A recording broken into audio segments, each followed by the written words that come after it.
بنطلون جينزي ذاته 200.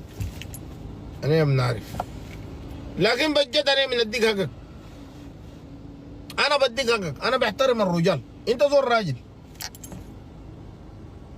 انت زور راجل. من خلال انا لقيت لك خطاب كده بتتكلم عن السودان وعن الوطن وعن الجيش، فلقيت خطابك ده خطاب مليء بالوطنيه برغم انك جنجويتي لكن وطني.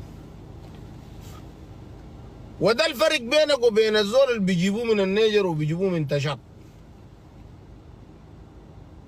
لانه انت هسي ما ممكن. انا بقول لك، انا بديك، انا والله جلح ده وفولجن والجنة ده، انا اقول لك كان دخلتم جوا بيت كامل قلت لهم يغتصبوا مره ما بيغتصبوا. والله ده انا اللي بعرفه. فهسه انت يا اخوي والله العظيم والله على ما اقول شهيد، وانت ما انت جنجويتي ما اخوي، وانت بتعرفني انا ضد الجنجويت، انا ضد جدودك ذاته خليك انت. لكن انا بديك نصيحه، اقسم بالله ما اسكر اللي انت ماشي فيه ده غلط،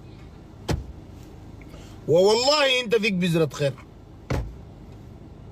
والله على ما اقول شهيد كلامي ده. انا والله انا ما بقعد اخشى زول ولا عندي زول بديني اوردر في كلام، بقول اللي بيجيني انا في بالي. انا بقول انا زول حر مني ذاته، ما في الله ما خلقك ذاته. والله اي ود مره امه زوجوه بمازون واحد، انا 6 مازون جو عشان يزوجوا امي. انا حر مني ذاته، ما شايف زول ذاته كاين كده في كوكب ده ذاته ما شايف عشان قلت عليك تك. فما في زول بيسوقني في كلام، لكن الكلام اللي انا بقوله لك ده حقيقه، انه انت والله العظيم فيك بذره خير.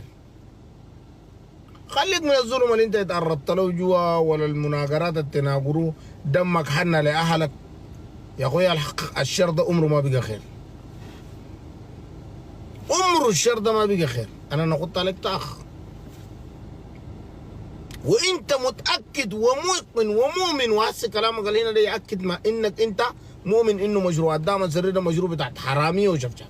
انت مؤمن لانه انت براك هنا قلت شفشاف ومشيت وجبت لنا فديها مع المجتمع الدولي كلام